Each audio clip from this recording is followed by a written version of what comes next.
18 ગુજરાતીને આપની સાથે હું છું પ્રીતિ। બુલેટિનની શરૂઆતમાં વાત કરીશું બે વાવાઝોડાની આગાહીની।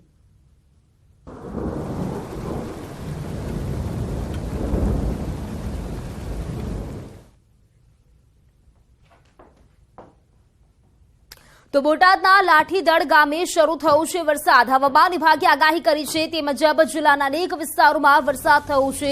વાતાવરણમાં પલટો આવ્યો। લાઠીદળ ગામે ધીમે ધીમે વરસાદ શરૂ થયો છે। કાળઝાળ ગરમી વચ્ચે વરસાદ પડતા લોકોને ગરમીમાંથી રાહત મળી છે। તો કાળઝાળ ગરમી વચ્ચે ધીમી ધારે વરસાદ થયો છે। હવામાન વિભાગે આગાહી કરી હતી તે અનુસાર બોટાદના લાઠીદળ ગામે વરસાદ શરૂ થયો છે, જેથી જે ગામના લોકો છે તેમને ગરમીમાંથી આંશિક રાહત મળી છે। હવામાન વિભાગે આગાહી કરી હતી વરસાદની, તે આગાહી અનુસાર અનેક ગામો છે જ્યાં વરસાદ થયો છે। તો આ તરફ અરવલ્લી જિલ્લાના વાતાવરણમાં પણ પલટો આવ્યો છે। અરવલ્લીમાં સવારથી જ વાદળછાયું વાતાવરણ જોવા મળ્યું। વાદળછાયા વાતાવરણના કારણે તડકો છાંયડો જેવો માહોલ જોવા મળ્યો હતો। વાતાવરણમાં પલટાને કારણે ખેડૂતોએ ચોમાસાની તૈયારીઓ પણ શરૂ કરી છે અને વાદળછાયા વાતાવરણના કારણે ગરમીમાંથી પણ રાહત મળી છે।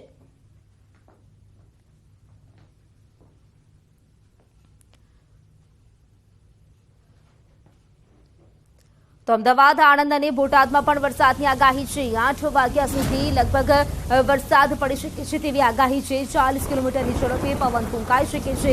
પવન સાથે વરસાદની આગાહી કરવામાં આવી છે। 8 વાગ્યા સુધી વરસાદની આગાહી છે। ત્યારે અમદાવાદમાં પણ વરસાદ પડશે તેવી આગાહી છે। આણંદ છે ત્યાં પણ વરસાદની આગાહી છે। લગભગ 40 કિલોમીટરની ઝડપે પવન ફૂંકાશે અને વરસાદ પડશે તેવી આગાહી કરવામાં આવી છે।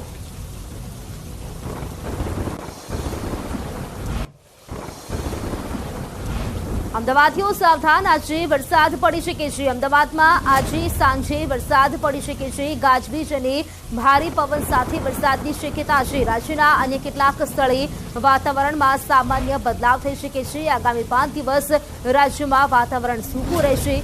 અરબી સમુદ્રમાં સર્ક્યુલેશન બનવાની જે સંભાવના છે। દક્ષિણ પૂર્વ અરબી સમુદ્રમાં 5 તારીખે સાયક્લોનિક સર્ક્યુલેશન બનશે અને 7 જૂન આસપાસ સાયક્લોનિક સર્ક્યુલેશન લો પ્રેશરમાં પરિવર્તિત થવાની શક્યતા છે।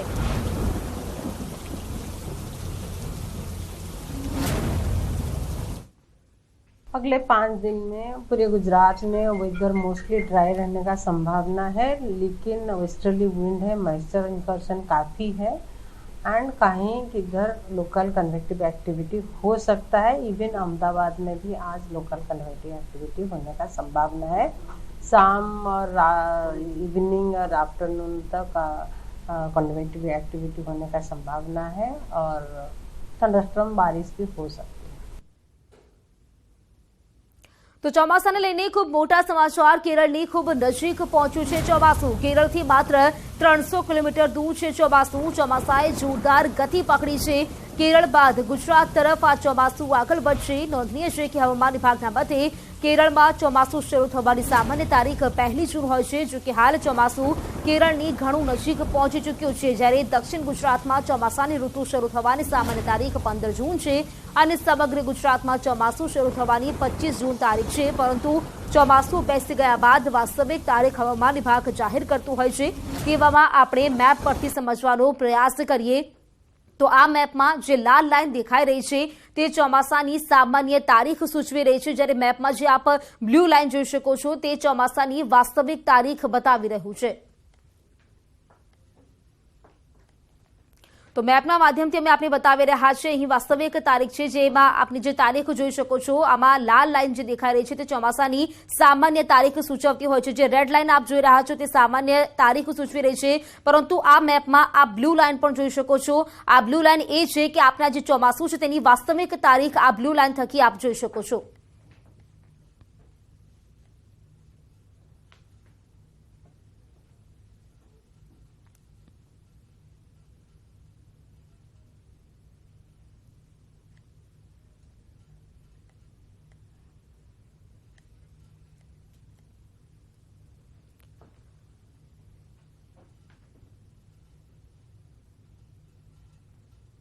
તો તો મેપના માધ્યમથી આપ જોઈ રહ્યા છો જે અમે આપને જે લાઈન બતાવી રહ્યા છીએ, જે રેડ લાઈન આપ જોઈ રહ્યા છો તે રેડ લાઈન સૂચવે છે કે સામાન્ય તારીખ કઈ હોવી જોઈએ ચોમાસાની, પરંતુ તેની સાથે જે બ્લુ લાઈન પણ બતાવી રહ્યા છીએ અમે, આ બ્લુ લાઈન જે છે તે વાસ્તવિક તારીખ સૂચવે છે કે આ તારીખ સુધી વરસાદ જે ચોમાસું છે તે આવી શકે છે. તે વાસ્તવિક તારીખ બ્લુ લાઈનની ઉપર છે, પરંતુ રેડ લાઈન છે તે છે સામાન્ય તારીખ, તે વરસાદની સામાન્ય તારીખ સૂચવતી હોય છે. જો કે વરસાદની જો આપને જણાવું તો કેરળની નજીક ચોમાસું પહોંચી ગયું છે, ખૂબ જ ઝડપથી કેરળની નજીક ચોમાસું પહોંચી રહ્યું છે અને ત્યારબાદ 15 જૂનની આસપાસ દક્ષિણ ગુજરાત તરફ જોવા મળશે અને 25 જૂનની આસપાસ સમગ્ર ગુજરાતમાં ચોમાસું બેસી જશે તેવું કહેવામાં આવી રહ્યું છે.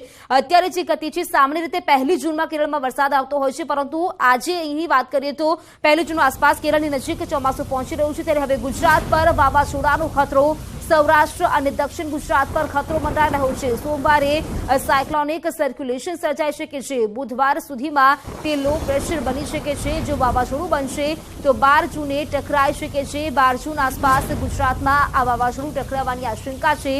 નવસારી, વલસાડ, સુરત, ભરૂચ, ભાવનગર, ગીર સોમનાથ અને અમદાવાદના કેટલાક ભાગોને પણ તેની અસર થઈ શકે છે.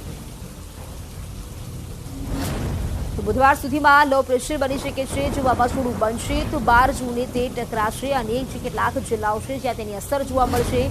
12 જૂનની આસપાસ ગુજરાતમાં આ વાવાઝોડું ટકરાશે તેવી આશંકા છે. ત્યારે ગુજરાત પર વધુ એક વાવાઝોડાનો ખતરો મંડરાઈ રહ્યો છે. સૌરાષ્ટ્ર અને દક્ષિણ ગુજરાતના જે જિલ્લાઓ છે તે તમામ જગ્યાઓ પર અહીં ક્યાંક વાવાઝોડાનો ખતરો મંડરાઈ રહ્યો છે. સોમવારે સાયક્લોનિક સર્ક્યુલેશન સર્જાશે અને બુધવાર સુધીમાં તે સાયક્લોનિક સર્ક્યુલેશન છે તે લો પ્રેશરમાં ફેરવાઈ જશે અને જો તે વાવાઝોડું બની જાય છે તો 12 જૂને તે ગુજરાતમાં ટકરાશે. લગભગ સૌરાષ્ટ્ર અને દક્ષિણ ગુજરાતમાં ખતરો છે.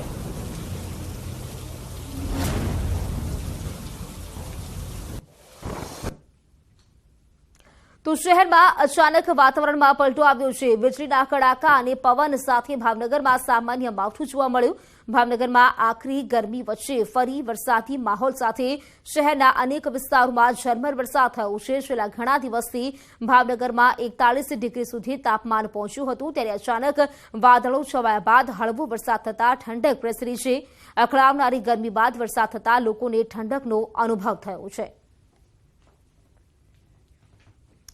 તો વીજળીના કડાકા ભડાકા સાથે અહીં વાત કરીએ તો આગાહી કરવામાં આવી હતી, પરંતુ ભાવનગરના કેટલાક વિસ્તારો છે જ્યાં ઝરમર વરસાદ થયો છે. સાથે જ પવન પણ ફૂંકાયો હતો. લગભગ ભાવનગરનું જો તાપમાનની વાત કરીએ તો 41 ડિગ્રી સુધી તાપમાન પહોંચી ગયું હતું. અસહ્ય ગરમી જે પડી રહી હતી, પરંતુ આજે અચાનક જે વાતાવરણમાં પલટો આવ્યો હતો, ઠંડક છવાઈ હતી, જેને કારણે ભાવનગરવાસીઓ છે તેમનામાં પણ રાહત જોવા મળી હતી. કારણ કે 41 ડિગ્રી સુધી તાપમાન પહોંચ્યું હતું. અસહ્ય ગરમી બાદ વાતાવરણમાં ઠંડક પહોંચી છે.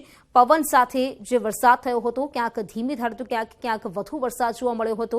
ભાવનગરના દ્રશ્યો બતાવી રહ્યા છે. કેટલાક એવા વિસ્તારો છે જ્યાં વરસાદ થયો હતો. ક્યાંક વીજળીના કડાકા સાથે વરસાદ થયો હતો, ક્યાંક પવન સાથે વરસાદ, તો ક્યાંક ધીમી ધારે વરસાદ થયો હતો. ભાવનગરના અનેક વિસ્તારો છે જ્યાં વરસાદ થયો હતો. હવામાન વિભાગે આગાહી કરી જ હતી વરસાદની, અને આ આગાહી અનુસાર અનેક વિસ્તારો છે જ્યાં વરસાદ થયો છે. ભાવનગરમાં પણ જોવા મળ્યો વરસાદ. ભાવનગરમાં જો વાત કરીએ તો જે તાપમાન છે તે છેલ્લે 41 ડિગ્રી સુધી પહોંચી ગયું હતું, પરંતુ ત્યારબાદ જે વાદળો બન્યા હતા અને ગુજરાત પર વાત કરીએ તો જે ભાવનગરમાં વાતાવરણમાં પલટો આવ્યો હતો. અનેક વિસ્તારો છે કે જ્યાં વાતાવરણમાં બદલાવ જોવા મળ્યો હતો. અત્યારે વાત કરીએ તો સોમવારે સર્જાઈ શકે છે સાયક્લોનિક સર્ક્યુલેશન. ગુજરાત પર વાવાઝોડાનો જે ખતરો તોળાઈ રહ્યો છે, બુધવાર સુધીમાં આ લો પ્રેશર બની શકે છે. અહીં વાત કરીએ તો જો વાવાઝોડું બનશે તો 12 જૂને તે ટકરાઈ શકે છે.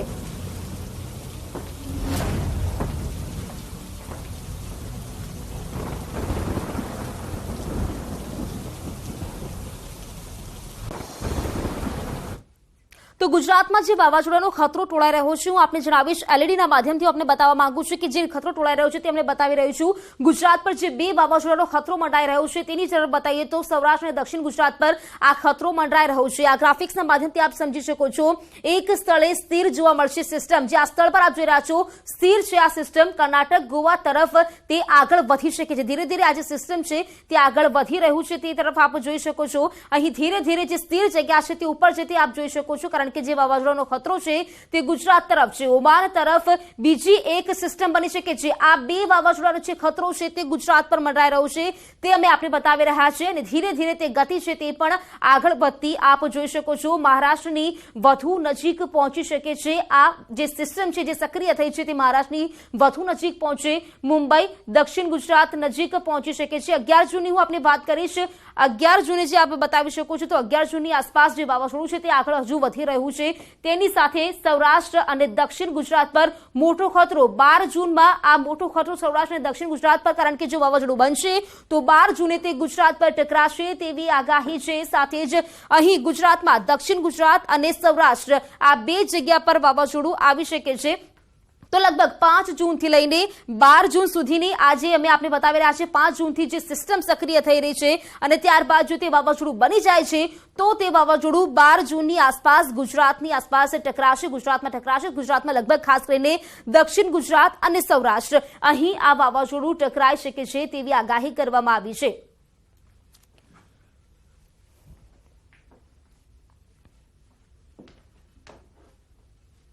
તો ગુજરાત પર બે વાવાઝોડાનો ખતરો છે. એક નહીં પણ બે વાવાઝોડા સક્રિય થવાની સંભાવના છે.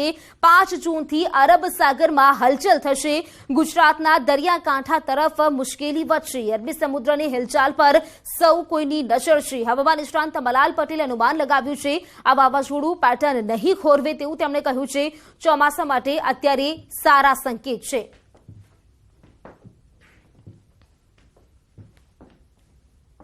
અરબ સાગરમાં એક ચક્રવાત પણ ઊભું થઈ રહ્યું છે અને આ ચક્રવાત સાથે સાથે બંગાળના ઉપસાગરમાં પણ એક ચક્રવાત ઊભું થઈ રહ્યું છે. આવા બબ્બે ચક્રવાત ઊભા થઈ રહ્યા છે.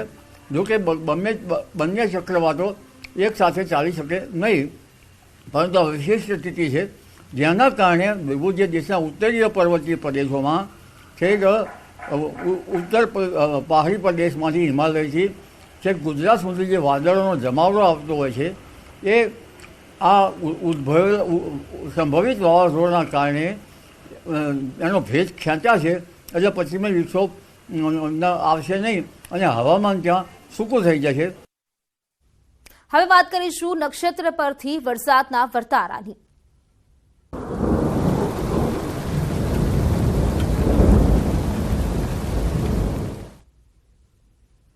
મૃગશીર્ષ નક્ષત્ર પરથી ચોમાસાનું અનુમાન જાણો. 8 જૂને બેસવાનું છે મૃગશીર્ષ નક્ષત્ર. 8 અને 9 જૂને રાજ્યમાં ફૂંકાશે આંચકાનો પવન. સમુદ્રમાં પણ ભારે હિલચાલ જોવા મળશે. માછીમારોને પણ દરિયો ન ખેડવાની સલાહ આપવામાં આવી છે. મૃગશીર્ષમાં આંચકાનો પવન ફૂંકાય તો સારો વરસાદ થાય તેવું કહેવાય છે. મૃગશીર્ષમાં પવન ફૂંકાતા 15 થી 17 જૂનની આસપાસ દક્ષિણ ગુજરાતમાં વરસાદ પડી શકે છે અને ચોમાસાનું વિધિવત આગમન થઈ શકે છે. આવા સમયે સમયવાહી પ્રવાહનું જોર વધશે અને ચોમાસાની પેટર્ન પણ નિયમિત રહેશે. ટૂંકમાં 8, 9 અને 10 જૂને સમુદ્રમાં પવનની ફેરબદલી થશે અને 8 થી 11 જૂન સુધીમાં દક્ષિણ ગુજરાત અને સૌરાષ્ટ્રમાં કેટલાક વિસ્તારમાં વરસાદ થઈ શકે છે.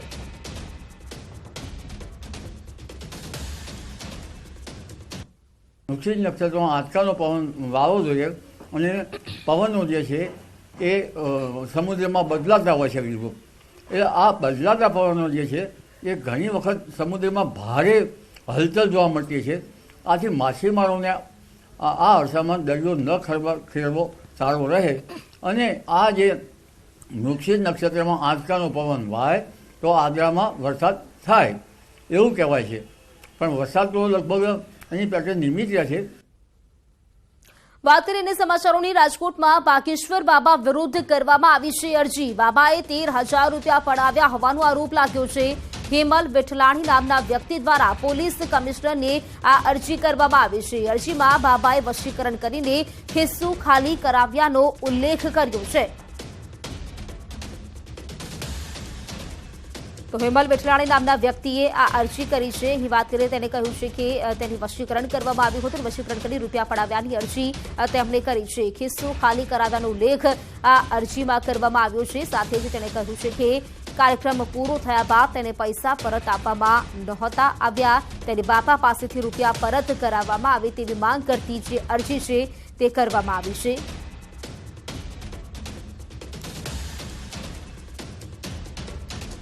તો હેમલ વિઠરાણી નામના જે વ્યક્તિ છે તેમણે આ અરજી કરી છે, રૂપિયા પડાવ્યા છે તેવી અરજી કરી છે. વાકેશ્વર સામે અરજી કરવામાં આવી છે, રૂપિયા પડાવ્યા હોવાની કમિશનરની અરજી કરી છે. કમિશનરની બાબા પાસેથી રૂપિયા પરત કરાવવા માટે માંગ કરી છે.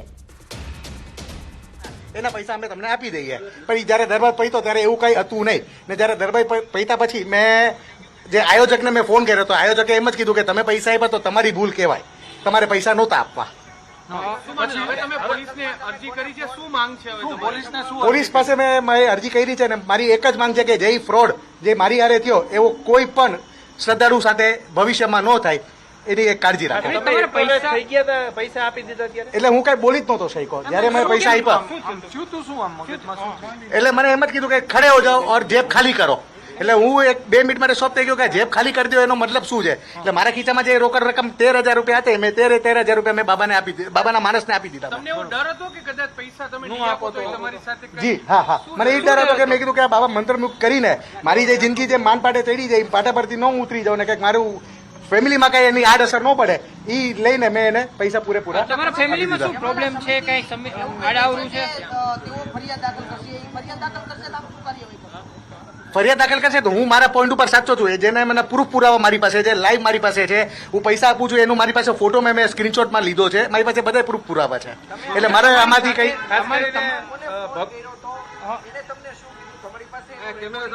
મેં એક આયોજકને એક ફોન કર્યો હતો. એને એક આયોજકનું નામ બોરીચા, વિજયભાઈ બોરીચાને મેં ફોન કર્યો હતો કે મેં કીધું આવી રીતે થઈ ગયું છે અને મારા મમ્મીનું રવિવારે ઓપરેશન કરવાનું છે તો મારી પાસે જે હતા એ મેં આપી દીધા. મને કે તમારો પ્રશ્ન છે તમે આપી દીધા એના માટે. પૈસા હતા એ મેં મારા મમ્મીના ઓપરેશન માટે મેં રાખ્યા, મોતિયાનું ઓપરેશન કરવાનું. ખાસ કરીને હેમલભાઈ ભક્તિ સ્વામી એવું કીધું છે કે હેમલભાઈ ખાસ હિન્દુ અને સનાતન ધર્મને બદનામ કરવાનું કામ કરી રહ્યા છે અને આજે ધીરેન્દ્ર શાસ્ત્રીને બદનામ કરવા માટે આ મેદાને આવ્યા છે. મારે હિન્દુ અને સનાતની ધર્મ સાથે મારે કાંઈ લેવા દેવા નથી. એનું એક જ કારણ છે કે હું પોતે હિન્દુ છું અને સનાતન ધર્મમાં હું માનું છું. મારે એક જ ઉપર વિશ્વાસ છે, બાલાજી. મારે હનુમાનજી બાપા ઉપર પૂરેપૂરો ભરોસો છે, પણ બાબા ઉપર મારે ભરોસો નથી. કેમ કે બાબા એક વ્યક્તિ છે, બાબા ભગવાન નથી. મારે હનુમાનજી ઉપર અને મારે હિન્દુ અને સનાતન ધર્મ ઉપર મારે પૂરેપૂરો ભરોસો છે. તમે જયારે પૈસા આપ્યા ત્યારે તમે ભાનમાં હતા કે કઈ પરિસ્થિતિમાં? મને કઈ ખબર જ ન પડી કે મેં ક્યારે પૈસા આપ્યા. હું એવો ડરી ગયો હતો કે જેની કોઈ વાત કે ચીજ જવા દો. તો અમરેલીના ધારીના ચલાલામાં પીવાના પાણીના મુદ્દે ધારાસભ્યના સસરાની પોસ્ટથી રાજકારણ ગરમાયું છે. ચલાલા શહેરમાં પીવાનું ગંદુ પાણી મળતું હોવાને કારણે ઘણા સમયથી કોઈ ઉકેલ આવતો નથી. ચલાલા શહેરમાં નગરપાલિકામાં વહીવટદાર શાસનને કારણે ભાજપ નેતાના સસરા પરેશાન. ધારાસભ્ય જેવી કાકડિયાના પત્નીના પિતા સસરાએ પોસ્ટ કરતા સોશિયલ મીડિયા પર રાજકીય માહોલમાં ગરમાવો જોવા મળ્યો હતો. જેવી કાકડિયાના સસરા નાનજીભાઈ હિરપરાએ સોશિયલ મીડિયા પર પોસ્ટ મૂકતા ખળભળાટ મચી ગયો. ચલાલા શહેરને દુર્ગંધ મારતું પાણી સામે ધારાસભ્યના સસરાએ સોશિયલ મીડિયા પર મોરચો માંડ્યો.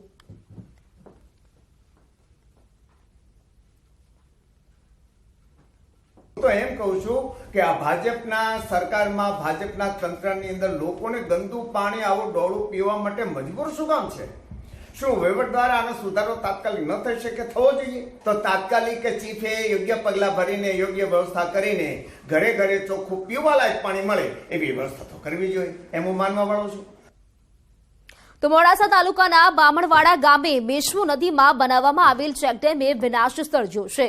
ભેલોડા અને મોડાસા ગામની સરહદ પર આવેલ ચેકડેમના પાણીથી 25થી વધુ ખેડૂતોની જમીનનું ધોવાણ થયું છે. અનેક ખેડૂતોના ખેતરો આ પાણીથી બેટમાં ફેરવાયા છે. આ અંગે ડેપ્યુટી સરપંચ સહિત ખેડૂતોએ તંત્રને વારંવાર રજૂઆત કરી, પરંતુ અધિકારીઓના પેટનું પાણી પણ નથી હલતું. આ વર્ષે ચોમાસું બેસે તો ખેડૂતોને રાતા પાણીએ રોવાનો વારો આવ્યો છે, ત્યારે તંત્ર દ્વારા વહેલી તકે આ સમસ્યાનું નિરાકરણ લાવવામાં આવે તેવી ખેડૂતોએ માંગ કરી છે. આ ચેકડેમ આસપાસના ખેતરોમાં પાણીથી થતું નુકસાન અટકાવવા રિપેરિંગ કોણ કરે તે વિવાદમાં સપડાયો છે, જેનો ભોગ નિર્દોષ ખેડૂતો બની રહ્યા છે. ગઈ સાલ ચોમાસામાં ભરપૂર પાણી આવ્યું નદીમાં, એના ઓલે ચેકડેમની સાઈડની જગ્યા તૂટી ગઈ અને ખેડૂતોના ખેતરમાં પાણી ફરી વળ્યા. એના ઓલે બે થી ત્રણ ખેડૂતોના ખેતર બેટમાં ફેવડાઈ ગયો. હાલ ઘણીવાર રજૂઆત કરી સરકારશ્રીમાં, આ તે બીજી ત્રીજી ભીલોડા તાલુકામાં, મોડાસા તાલુકામાં બધા જ રજૂઆત કરી અને અમે આ છેલ્લી એક મીડિયાના માધ્યમથી ફરી સરકારશ્રીની રજૂઆત કરવા માગીએ છીએ કે જો આગળ આના પર કોઈ પણ કાર્યવાહી કરવામાં નહીં આવે તો એનાથી વિશેષ આગળ બીજી 35 થી 40 વીઘા જમીન કે જે બોર્ડર ઉપર હું પોતે પણ છું એ મારી જમીન પર જાય એવી જ છે. આજુબાજુના ખેડૂતોની 20 થી 25 ખેડૂતોની જમીનોમાં લગભગ 50 થી 60 વીઘા જમીન બિલકુલ ધોવાણ થઈ ગઈ છે. ત્યાં અત્યારે અનાજનો એક પણ દાણો પાકતો નથી. ખેડૂતો બિલકુલ પારાવાર મુશ્કેલીમાં છે. સરકારશ્રીમાં અમે વિવિધ કચેરીઓમાં આ મુદ્દે ગ્રામ પંચાયત દ્વારા રજૂઆત કરી હતી. વચ્ચે 4 મહિના પહેલાં ડીડીઓ સાહેબને અહીંયા રાત્રિ રોકાણ મુકામે અમે રજૂઆત કરી હતી કે તાત્કાલિક રજૂઆત કરી હતી અને એનો નિકાલ લાવવા માટે વાત કરી. અત્યાર સુધી કોઈ એનો ઉકેલ આવ્યો નથી. રાજ્યના પશુપાલકોની ચિંતામાં વધારો થયો છે. ગત વર્ષે હાહાકાર મચાવનાર લંપી વાયરસના કેસોમાં વધારો જોવા મળી રહ્યો છે. ભુજ તાલુકાના માધાપર ગામે લંપી વાયરસના 6 શંકાસ્પદ કેસો મળી આવ્યા હતા. લંપી વાયરસના કેસો જોવા મળતા તંત્ર દોડતું થયું છે. સાથે જ જિલ્લાના પશુપાલન શાખા દ્વારા આસપાસના વિસ્તારોમાં રસીકરણની કામગીરી પણ શરૂ કરી દેવાઈ છે અને તંત્રએ પશુપાલકોને ચેતવણી આપી કાળજી રાખવા માટે અપીલ કરી છે કે જો આપણા પશુમાં લંપી વાયરસના કોઈ પણ લક્ષણ દેખાય તો નજીકના પશુપાલન વિભાગમાં જાણ કરવી. પશુપાલકોએ હાલ ગભરાવાની જરૂર નથી.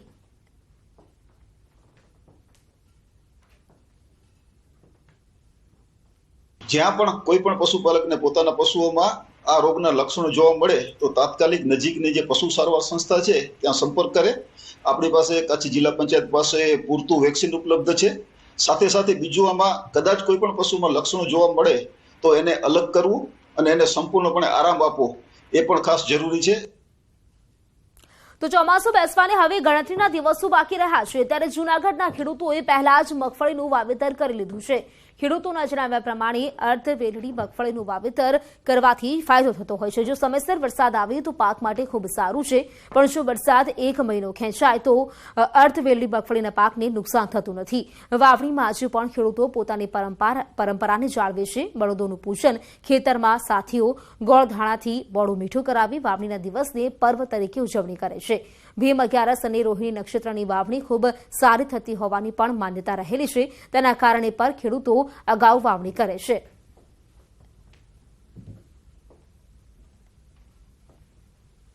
રોહિણી નક્ષત્ર અને ભીમ 11ના જે વાવણા હોય તે અમારા પૂર્વજો જે બાપદાદા કહેતા કે ભીમ 11ની વાવણી ફગે નહીં. રોહિણી નક્ષત્રમાં વાવેલા પાક ખૂબ સારા થાય એટલે અમે પાણીથી ઓરવી અને અગાઉ વાવી દેતા હોય છીએ. અત્યારે વાવવાનો સમય ચાલી રહ્યો છે ત્યારે એની જે જાતોની જે પસંદગી છે તેમાં ખાસ કરીને વેલડી જાતો, અર્ધવેલડી જાતો, એમાં આજે આપણે અર્ધવેલડી જાત જે GG20 મગફળી છે તેમનું વાવેતર કર્યું છે. વરસાદ કદાચ લેટ થાય અને જેને પાણીની વ્યવસ્થા છે એ લોકોએ અત્યારે અર્ધવેલડી મગફળી વાવી દીધી છે. એમાં ખાસ કરીને 20 નંબર છે, 22 નંબર છે, અમુક લોકોએ 32 નંબર પણ વાવી છે. પણ એના માટે જો વરસાદ થોડાક સમયમાં થાય, 15-20 દિવસમાં વરસાદ થઈ જાય તો એના માટે સારું સોના જેવું ગણાય આ વરસાદ. સમાચારોમાં અત્યારે ફક્ત આટલું જ અને સમાચારો માટે આપ જોતા રહો ન્યૂઝ 18 ગુજરાતી. નમસ્કાર.